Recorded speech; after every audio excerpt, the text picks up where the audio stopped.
It happened on a Tuesday. The day itself was ordinary, if anything, painfully quiet. I just finished rotating the tires on the Silverado and was nursing a mug of black coffee when the notification hit my phone. At first, I assumed it was another Wells Fargo balance alert. I get them whenever anything over $500 moves through our account. Only this one wasn't a withdrawal. It was an alert I had set up a long time ago and almost forgot about, something to notify me if our retirement fund dropped by more than 50% in a single day. And it had. I stared at the screen, unblinking, thinking maybe it was an error. I opened the retirement dashboard. The digits stared back at me like a wound. Our account balance had plummeted from $312,894.56 to a little over $1,200. My throat dried out. I scrolled to the transaction history. The screen loaded slowly, either due to my shaking hands or the app itself lagging from the sheer size of the withdrawal. 2 transactions. Both authorized just that morning. One for $50,000. Another for $261,000 and change. Both moved to an external bank account I didn't recognize. An account I didn't own. I didn't breathe. That money was everything. 31 years of careful saving. Promotions I took and jobs I kept long after the joy left them. The entire future Becky and I had planned, a home in Flagstaff, 2 dogs, and a vegetable garden. Poof. Like it was never real. I called her. It rang 3 times before going to voicemail. My first instinct wasn't to panic. It was to check the safe. In the hallway closet, behind a false back wall I'd installed myself, was the fireproof lockbox. Inside, our birth certificates, marriage license, VA benefits paperwork, and copies of account information. But something else was missing, the checkbook for the retirement account. I hadn't used it in years. Hadn't even thought about it. There was no reason for Becky to know where it was. I'd never shown her. But it was gone. Clean, like someone had come in with a checklist. That's when the silence began to feel heavy. Her car was still gone. She said she'd be at her sister's in Tucson for the week. Normally, she'd text pictures of their garden, her nephews, or some half-finished bottle of wine. But since Sunday, nothing. My phone vibrated again. An email this time. Subject line, our marriage. The email was short. Nathan. I know this will hurt, but I can't live like this anymore. I've taken what I need and started over. Please don't try to find me. Becky. There were no attachments. No explanations. Just that cold detachment, the kind you'd use canceling a cable subscription. I didn't respond. I didn't scream. I didn't drive anywhere. Instead, I printed the bank statements, folded them into a manila folder, and locked them away in the safe. Then I poured myself a glass of water, sat back down at the kitchen table, and let the silence wrap around me like a second skin. It wasn't just the money. It wasn't just the betrayal. It was the surgical precision of it all, like I'd been studied. Like someone had walked through my entire life with a flashlight and taken what they needed without disturbing the furniture. That night, I couldn't sleep. Instead, I pulled up the home security footage from the weekend. The outside cameras were still running. I kept them mostly for the toolshed, ever since the neighbor kid tried to sneak in. At 4:14 a.m. on Monday morning, a car I didn't recognize, a dark blue Audi, maybe 2019 or 2020, pulled into the driveway. Becky stepped out. She didn't have luggage. Just her purse. She unlocked the front door, disappeared inside for 12 minutes, then returned carrying a small cardboard box. She wasn't crying. She wasn't hurried. She looked calm. Focused. Like someone running an errand. The car drove off. License plate partially visible. Arizona tags. I replayed the clip 5 more times. Every detail felt choreographed. Methodical. Like this wasn't a heat-of-the-moment decision. This had been in motion for months, maybe longer. I just hadn't seen it. And now she was gone. With everything. The part that scared me most wasn't the theft. It was the realization that I didn't know who I had been married to. I didn't sleep that night. And by morning, I'd made a decision. I was going to find out exactly how deep the betrayal went. But I wasn't going to do it with emotion. I was going to do it the way I used to solve problems in the Corps, with planning, silence, and a long game. Because if she thought she'd taken everything from me, she hadn't considered what I'd do next. It's strange, the memories that surface when everything collapses. The morning after Becky's email, I sat in the garage with a legal pad, trying to draw a straight timeline, not of her disappearance, but of everything leading up to it. Subtle signs. Offhand comments. Quiet withdrawals from trust. Things that didn't ring alarm bells at the time, but in hindsight looked more like flares in the dark. The earliest clue I could put a finger on was her sudden interest in wellness retreats. It started about 14 months ago. She told me her sister's therapist recommended them, week-long getaways for women in Sedona and Santa Fe. I didn't argue. I'd always supported her health. I even helped pack her things the first time. When she came back, she had a new phone. Said she dropped the old one in a hot spring. It wasn't just the phone. She had new clothes, too. Name brands, not the discount rack stuff she used to love. Lululemon tags. A pair of sneakers that cost more than my best boots. I asked her once, lightly, if the retreat included shopping sprees. She brushed it off with a smile. She said, "You know how women are when they travel." I didn't push. I'd always believed trust wasn't something you questioned unless you had cause. A few weeks later, I found out she'd opened a new credit card. Joint, but only she used it. The statement arrived in her name. I only noticed because it was wedged in the mailbox with the utility bills. I opened it out of reflex. We never kept separate accounts. Most of the charges were for hotel stays and meals, nothing extravagant, but strange in their frequency. Phoenix, Tempe, even Las Vegas. All on weekends when she was supposedly in Tucson with her sister. I didn't confront her. Not then. I figured maybe her sister had been going through something. A divorce, maybe. I rationalized what I saw because it was easier than suspecting the alternative. But after that, things began to shift. She stopped wearing her wedding ring. At first, I assumed she'd lost it gardening, the band was loose, anyway. I asked once. She told me it was being resized. That was 10 months ago. She also started working later hours at the veterinary clinic. Evening surgeries. Emergency cases. Her boss, Dr. Reyes, supposedly kept the staff rotating shifts. Except Reyes retired last December.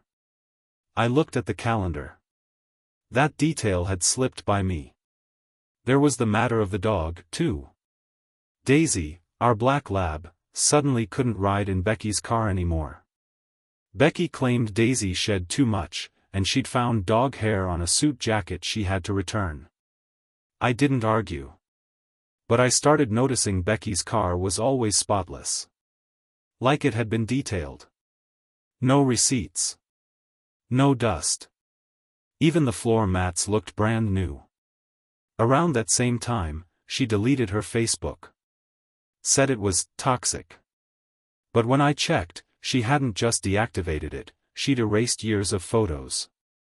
Trips, anniversaries, her mother's funeral. Gone. All digital footprints scrubbed clean. It wasn't paranoia I felt. It was a growing clarity. Like waking up mid-surgery and realizing something's very wrong. The final piece of the puzzle came 2 months ago. I was refinancing the house, looking to lock in a lower rate while we still qualified. Becky didn't show up to the notary appointment. Later that night, she told me she'd forgotten. Her eyes were glassy. Her breath didn't smell like wine, but her voice had that floating quality. Detached. Preoccupied. That's when I started writing things down. Not to accuse. Just to stay sane. I kept a notebook in the shop drawer. Logged dates. Noticed patterns. Recurring locations in her GPS history when she borrowed my truck. Withdrawals that always came in even numbers. 200. 400. Never odd numbers, never anything spontaneous. The Audi in the surveillance footage, that was the first I'd seen it. But now that I thought about it, I remembered faint hints. Tire tracks in the dirt when she came home late. Once, a scent of cologne on her scarf, nothing aggressive. Just foreign. Not mine. In early April, she started locking her home office. She said it was for patient records, HIPAA rules and all. But when I checked the door one afternoon, the lock wasn't standard. She'd installed a new deadbolt. I found the receipt later. Paid in cash. All of it, the late returns, the retreats, the money shifts, felt like breadcrumbs. Not toward an affair, but something worse. A life being built somewhere else. Piece by piece. There was no single betrayal that broke the trust. It was death by 1,000 cuts. And through it all, I said nothing. I didn't yell. Didn't accuse. I observed. I waited. I took notes. Because I needed to understand, not just what she was doing, but how deeply she had underestimated me. On the 4th day after she vanished, I received a call from Vanguard.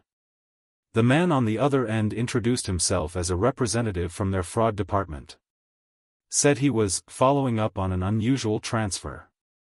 I kept my voice calm and told him I hadn't authorized any recent movement of funds. He asked, "Do you know a Martin Caldwell?" I paused. The name meant nothing. He continued, "The funds were moved to an account in his name, secondary beneficiary listed as Rebecca Caldwell." Caldwell. I thanked the man and hung up. Then I opened my files again. Rebecca Caldwell. She'd used her maiden name. The pieces weren't just falling into place. They were slotting in like a completed puzzle. And for the first time in days, I felt something resembling clarity. Becky hadn't just disappeared. She had executed something precise. Planned. A withdrawal not just of money, but of identity. And the man she did it with? A ghost. But I was going to find him. I was going to map every step of her plan backward. Not for vengeance. Not yet. But for certainty. Because the one thing I had always trusted was my instinct. And it was telling me, this betrayal was just beginning. The name Martin Caldwell became my obsession. I didn't say it out loud. I didn't write it down more than once. I kept it folded inside the same manila folder that now held Becky's email printout, the Vanguard statements, and copies of the security footage. I didn't want to create a digital trail. Not yet. Instead, I started small. Property records in Arizona are public. I pulled up the Maricopa County Assessor's site and began searching any listings tied to either Becky's maiden name or Caldwell. Hundreds came up. But on the 7th page, I found something that made my stomach tighten, a condo purchased in Scottsdale just 2 weeks prior, paid in full. The buyer, Martin Caldwell. No co-owner listed. But under occupant information, the system showed a secondary resident, R. Caldwell. My wife. Living under a new name, tied to a man I'd never met. I looked up the address on Google Maps. It was a sleek, new development, gated, with underground parking. Not the sort of place 2 animal clinic employees would afford. But then again, Becky hadn't been living off vet tech wages for months now. She'd been funding something else. The next thing I did was run a private background check. There were a dozen Martin Caldwells in Arizona. Two stood out. One had a suspended CPA license, the other was a former insurance adjuster turned real estate broker. Both had tax liens. But the man tied to that condo had no professional licenses, no open social media, no visible employment. Just a clean purchase with no mortgage and no traceable income. That told me one of two things: either he had old money, or knew fraud. The more I looked, the more the patterns became obvious. Becky hadn't just left me. She'd embedded herself in another man's life, or helped him build one. I reviewed the financial damage again. The retirement fund wasn't the only target. Two smaller brokerage accounts were also emptied, ones I'd opened years ago through my union. I hadn't touched them in ages. Becky must have found the access codes buried in our filing cabinet. She didn't drain everything at once. The withdrawals were staggered, smart, quiet, each one just below the thresholds that would trigger alerts. Spread across multiple institutions. Clearly rehearsed. This wasn't impulsive. This was a blueprint. One of the most damning pieces came from a routine recon. I drove down to Tucson under the pretense of visiting her sister, just to observe. Her sister wasn't home, but the neighbor was watering plants out front. I asked, "Has Becky been around this month?" She didn't recognize the name. That told me enough. Becky had used her sister as a decoy location while she was living in Scottsdale with Martin. On the way back upstate, I stopped for gas near Casa Grande. In line behind me was a man wearing a branded polo, the same real estate development company tied to the condo complex. I asked casually, "That new build in Scottsdale, pretty pricey, huh?" He laughed. Said, "Only if you're paying full freight. Some folks buy in through relationship access, early listings, broker referrals." That confirmed it. Martin Caldwell wasn't just a name on paper. He had connections. Real estate ties. And Becky had likely used his network to funnel stolen funds into property. It was money laundering, masked as a new start. A week later, the final blow landed. I received a notice from the Arizona Department of Revenue. Apparently, a new joint tax return had been filed using Becky's social security number, but not mine. The return showed marital status, married filing jointly. Spouse's name, Martin Caldwell. I called the department, posing as a concerned husband worried about a clerical error. They said, "If you believe your identity was used in error, you'll need to file a fraud affidavit and supply a notarized letter." It wasn't an error. It was a declaration. Becky had fabricated a new marriage. Likely using my old records, forged documents, maybe even a falsified annulment. That would explain the missing file folder from our safe. It contained our original marriage license. She hadn't just stolen from me. She'd rewritten herself out of our life and into another man's world. I sat with that knowledge for a long time. The betrayal wasn't just emotional or financial. It was structural. A dismantling of everything we'd built. And the worst part? She hadn't even needed to run. Because by the time I realized what had happened, she'd already replaced me, socially, legally, and financially. I began to see the full shape of the scheme. Martin likely had debts. Becky had access to clean money. She withdrew the funds under the pretense of leaving a bad marriage, shifted them into accounts that looked legitimate, and used them to buy property and establish a new identity. They'd probably figured I wouldn't react fast enough. That I'd spiral. That I'd be too ashamed to pursue her. Or too proud. But they didn't know me. I wasn't going to react. I was going to move in silence. I began consolidating my own assets. Locked my credit. Transferred what little remained into a secured trust. Froze the joint lines Becky hadn't touched yet. Contacted my attorney quietly, without fanfare. And then I pulled the last thread, a call to the property manager of the Scottsdale condo. I said I was conducting due diligence for a potential legal action. They hesitated, but gave me enough. Martin Caldwell paid his HOA fees in cash. Had no listed employer. No photo on file. The unit was sparsely furnished. 2 adult residents. No pets. No paper trail. No obvious income. No social media. Nothing to track. Just a man and a woman playing house with stolen money. They thought they'd buried me in silence. But I'd spent 20 years in systems, logistics, and contingency plans. This wasn't noise to me. This was pattern. And patterns always led somewhere. I just had to be patient. Because when people build new lives on stolen ground, eventually, the earth shifts. The first move I made was with a lawyer, a quiet man named Jeffrey Brandt, recommended by a retired Army buddy out in Mesa. Brandt had a voice like worn leather and the gaze of a man who'd sat across from liars for a living. I brought him the folder. No drama. Just the hard paper trail, Vanguard statements, tax return copies, surveillance screenshots, the Department of Revenue letter, and my journal of Becky's movements over the past year. He didn't ask questions at first.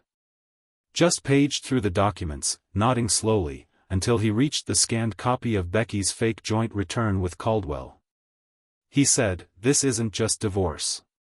This is fraud. And it's federal." That was what I needed to hear. We built a strategy from the inside out. No headlines. No loud accusations. Just measured documentation and airtight records. I gave Brandt full authority to act on my behalf, to file motions, initiate discovery, and request subpoenas through proper legal channels. But while he handled the legal flanks, I started reinforcing my own ground. First, I installed a second layer of digital surveillance at home, cameras backed by a local hard drive, not cloud-based. I also added a motion detector in the garage and installed a locking mechanism on the attic entrance. I didn't think Becky would come back. But I wasn't planning around her. I was planning around whoever she might send. Next, I visited the county recorder's office in person and filed an affidavit of fraud regarding our financial and tax records. That triggered a protection flag with the Arizona Department of Revenue, effectively locking down my identity from future filings under my name or Social Security. I also placed a credit freeze across all 3 bureaus, Experian, Equifax, and TransUnion, and enrolled in an identity protection service with real-time alerts. Those were the defensive measures. The offensive ones took more time. Brandt and I began building a timeline for the financial theft. We itemized every transaction that had originated from our joint assets and could be traced to Becky's new residence, including the down payment on the Scottsdale condo. Brandt hired a forensic accountant, a woman named Elaine with a voice like a file and a memory for decimal points. She started tracing not just what had been moved, but how it had been laundered. Gift purchases, business expenses, cash equivalents. One detail stood out, a $12,700 payment made through a luxury jewelry boutique in Tempe. Paid by check. Handwritten. Signed in my name. I never wrote that check. That meant Becky had forged it. And it meant we had handwriting evidence. Elaine verified 2 more forged documents, 1 loan application filed under our trust, and 1 medical reimbursement claim under Becky's name that used my veteran status. Each forged signature was clean. Precise. But not mine. We had the building blocks now: forgery, identity theft, financial fraud. Enough to present a criminal case if needed.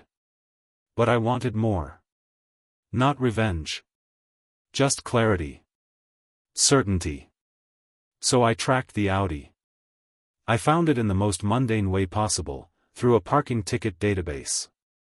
Becky's car had been flagged for illegal overnight parking near Scottsdale's Art District. The ticket listed a partial plate match from my camera footage. Same make, same model, same color. Issued just days after she disappeared. I contacted a friend from my time at Fort Hood, now a deputy in Maricopa County. I asked him to run the plates. He confirmed the registration was in Martin Caldwell's name, listed at the same Scottsdale address we'd found. That tied them to the same vehicle. I wasn't just watching a betrayal unfold. I was reconstructing a blueprint of how two people tried to vanish by building a new life on stolen brick. The next phase was subtle. Brandt drafted a preservation letter to the property manager at the condo, a legal notice requesting all security footage, entry logs, visitor records, and lease agreements tied to the unit. It wasn't an accusation. It was a quiet legal toe in the door. The footage confirmed what we already knew: Becky and Caldwell lived there full time. No guests. No visitors. No children. Just two people trying to keep low. We also obtained surveillance stills, Becky at the mail kiosk. Caldwell unloading groceries. Neither of them looked over their shoulder. They thought they were safe. That was when I decided to let them see the first crack in the glass. We filed a civil action, not a lawsuit, just a preemptive motion, notifying both Becky and Caldwell that we intended to contest all property acquisitions tied to the retirement withdrawals. The paperwork arrived by certified mail at their condo. It was a warning shot. And it worked. 2 days later, Becky tried to call me. The number came through as unknown, but I recognized the silence before the voice. She said, "You didn't have to do this." I didn't reply. Just listened. She said, "You don't understand what I went through." Still, I said nothing. Then she hung up. That call told me more than any document. It told me she was nervous. It told me Caldwell hadn't prepared her for this, hadn't expected I'd play the long game. But I wasn't finished. Brandt and Elaine uncovered the last piece of the financial map, a wire transfer from a Nevada-based trust that had received Becky's stolen funds and then dispersed them into the Arizona property market. That made it interstate. Which meant federal. We compiled the report and submitted it to the FBI's Internet Crime Complaint Center. Not for vengeance, but to log a pattern of financial laundering, forged documents, and identity manipulation. It would take months for them to act. But it was now in the system. Meanwhile, I filed for legal separation, not divorce. Because as long as I remained married on paper, Becky's new joint tax filing with Caldwell constituted a federal fraud. Let them enjoy their new life. Let them pay their HOA fees, walk their hallways, decorate their patio. I wasn't going to scream. I wasn't going to confront. I was going to keep pulling threads. Because when you build a house on theft and forgery, it only takes one quiet nail to collapse the frame. Exposure doesn't always come with a bang. Sometimes it arrives through a clerk's stamp, or a reply from an office that's been silent too long. It started with an envelope. Brandt had filed a records request with the Maricopa County Recorder's Office, targeting all real estate transactions involving either Martin or Rebecca Caldwell over the past 12 months. It took weeks, but when the package arrived, we sat at his conference table and combed through every sheet. One signature stood out. It was on a deed of trust, tied to a second Scottsdale property I hadn't known about. This one wasn't a condo. It was a 3-bedroom ranch-style home on a quiet cul-de-sac just outside Paradise Valley. Purchased in full. No mortgage. Acquired 3 months after Becky had disappeared. The document listed 2 owners, Martin Caldwell and Rebecca Caldwell, designated as husband and wife. The signature block read: Martin J. Caldwell. Rebecca and Caldwell. The handwriting on Becky's line was identical to the forged check we'd uncovered earlier. Elaine verified it with overlays, slant, letter form, stroke pressure. It was the same forgery. Someone had tried to make it look natural, but too much symmetry gave it away. More damning was the notary stamp. The notary assigned to the deed, a woman named Teresa Langford, operated out of a UPS store on Indian School Road. Brandt contacted her directly and arranged a quiet interview. She remembered Becky. But she said something odd. She said, she came in alone. Signed on behalf of her husband, who she said was in the hospital recovering from surgery. That was fraud. You can't sign real estate documents on someone's behalf without a power of attorney, and there was no POA recorded in that transaction. That gave us two things, forgery and false representation on a property deed. Both felonies in Arizona. But we weren't done. Brandt filed a subpoena to obtain the financial trail behind the property purchase. That required a judge's order, which we secured under the grounds of suspected financial misrepresentation and marital fraud. The records showed that the purchase funds came through a shell LLC, Javelina Valley Holdings, formed just 6 weeks before the sale. The account that funded it? Same routing number as the trust we'd linked to Becky's withdrawals from my retirement. It was now unmistakable. Becky and Martin had stolen over $300,000, laundered it through a Nevada-based trust, formed an LLC to conceal ownership, and used that entity to buy a second home under false legal identities. When people build a scheme that complex, they assume no one's following. But we were. Quietly. Completely. The final breach came from an unexpected source, a retired postal inspector named Russell, a friend of Brandt's, who occasionally consulted on fraud cases. Russell obtained temporary access to USPS forwarding requests filed through Scottsdale's district. It took him an afternoon to locate a change of address form from Becky. It listed her new name as Rebecca Caldwell and referenced both the Scottsdale condo and the Paradise Valley house as destinations. Filed under her signature. With a false social security number. 1 digit off from her real one. That was identity fraud. Mail fraud. And potentially wire fraud, given the financial connections. Brandt submitted everything to the Arizona Attorney General's office. But he didn't stop there. We contacted the Office of the Inspector General for the IRS. The forged tax return was now supported by secondary evidence, altered identity, forged documents, laundered funds, false marital status, and tax evasion through an LLC tied to stolen assets. Federal. All of it. At this point, Becky and Martin weren't just exposed, they were trapped in a paper net that stretched across 3 jurisdictions. Still, I didn't react. I didn't contact her. I didn't gloat. Instead, I visited the VA office in Phoenix and updated my veteran records. Filed for a protection hold on any benefits tied to marital status. That locked out any further use of my credentials in Becky's schemes. I also placed a fraud alert on my Medicare and Social Security accounts, just in case they'd plan to extend their reach further. And then I waited. Not for closure. But for pressure to do its work. Because once the Attorney General's office opened an investigation, pressure would begin to mount, not through raids or arrests, but through letters. Inquiries. Legal noise. Things that people like Martin Caldwell couldn't ignore. We knew from our research that he'd been under scrutiny before, back taxes, disputed earnings, and a suspended broker license from 2016.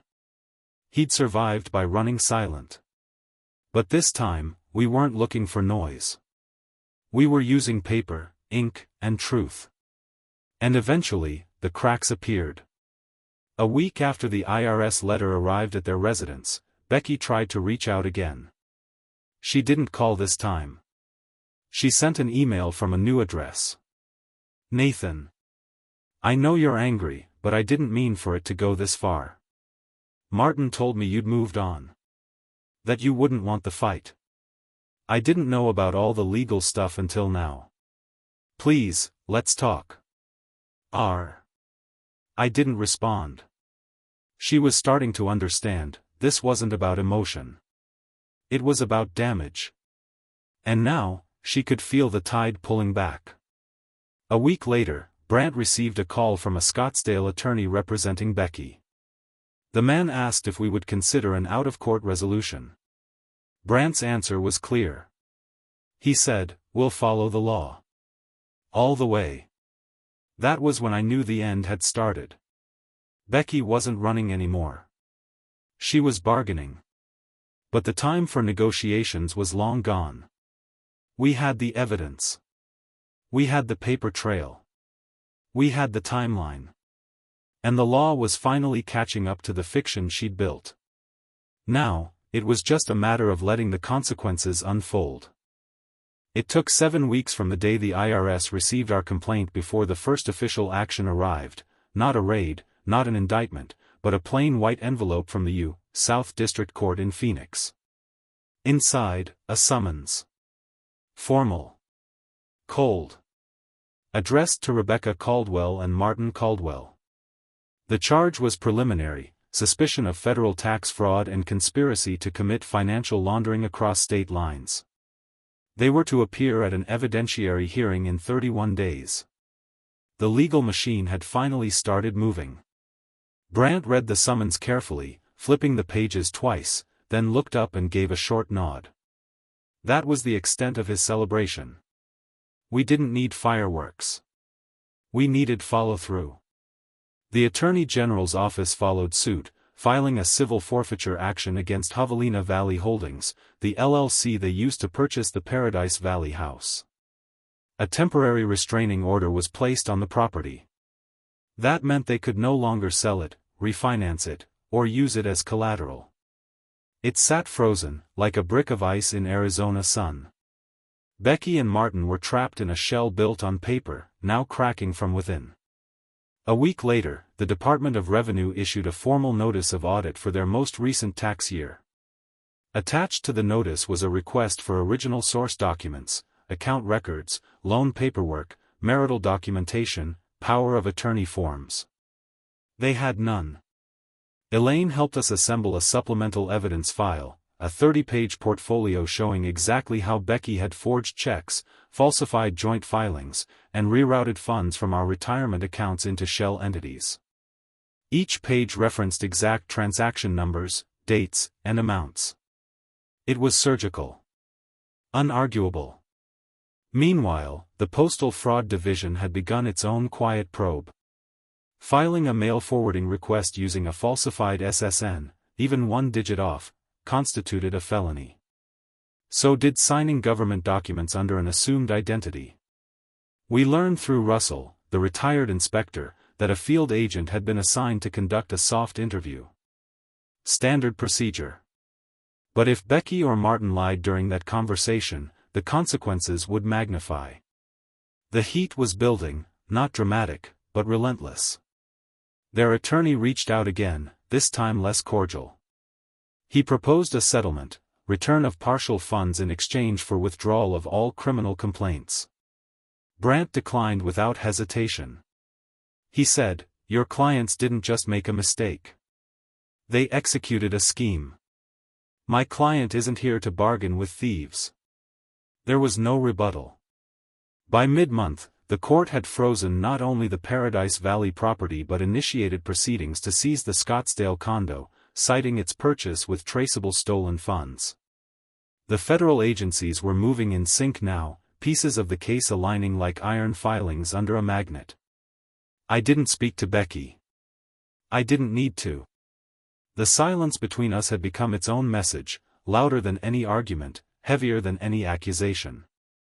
Her silence told me she knew it was over. That the version of her life she'd tried to build was no longer protected by distance, lies, or paperwork. Then the moment came. Martin Caldwell was arrested. He was taken into custody outside a golf club in Carefree, Arizona. Calm, according to the arresting agents. Said he didn't know what they were talking about. Claimed all the money came from Becky's divorce settlement. But they had documents, tax returns, fake notarized deeds, accounts opened with false information, and Becky's own handwriting on over a dozen forged documents. Martin had no defense. The charges were announced quietly: wire fraud, conspiracy to commit bank fraud, money laundering, and tax evasion. Becky wasn't arrested that day. But she was named in the indictment. Brandt received confirmation through a contact at the U.S. Attorney's Office. She was under active investigation. Her indictment was being prepared separately, as part of a bifurcated process, likely because she'd been the originating party on most of the forged documents. Her role was deeper. The timeline tightened. Court documents became public. Reporters began sniffing around, though no headlines had broken yet. We knew they would eventually. These cases take months, sometimes years. But the damage had already been done. Her bank accounts were frozen. The properties seized. Her attorney withdrew representation. And her digital footprint, already sparse, began vanishing completely. Profiles scrubbed. Phone disconnected. No online activity. She was disappearing again, but this time not by choice. The final step came quietly. A formal request for deposition was delivered to her registered address. She refused to accept it. Claimed she was emotionally unfit. Her new attorney, a public defender, filed a delay motion. It was denied. The court ordered a remote deposition, supervised and recorded. Becky had no choice but to comply. Brandt and I watched from his office. She looked older. Thinner. Worn. Her face was taut, her voice brittle. When asked about the forged returns, she hesitated. When asked about the forged check, she said she didn't remember. And then came the crucial question. Did you believe Mr. Nathan Fry had authorized the transfer of retirement funds into any trust or property owned by you or Mr. Caldwell? She paused. Then she said, no. One word. That was all we needed. A signed deposition. Under oath. Admitting she knew what she did was unauthorized. The investigation would continue. More charges might follow. A plea deal might be offered. But from that point forward, the legal narrative was no longer in her hands. It was in ours. We didn't cheer. We didn't gloat. We just closed the file and let the machine continue turning. Justice wasn't loud. It was methodical. And now, it was inevitable. The final hearing wasn't dramatic. No cameras. No gavel smashing. Just fluorescent lights, gray carpet, and a judge whose voice barely rose above a whisper. Martin Caldwell entered a plea deal. 3 years in federal prison. Restitution in the amount of $263,500. No contest to conspiracy to commit wire fraud and money laundering. No right to appeal. He looked smaller than I remembered from the surveillance stills, thinner, paler. He wore the same kind of tailored polo I'd seen him in when he thought no one was watching. Becky sat behind him. Not as a co-defendant yet, but her eyes betrayed that she knew her time was coming. The assistant U.S. attorney noted her cooperation, partial, limited, but made no motion for clemency. Her indictment was still active, sealed but in motion. I didn't approach her. I never looked her in the eye. That wasn't the point. The point was that everything she and Martin tried to build had collapsed under the weight of facts.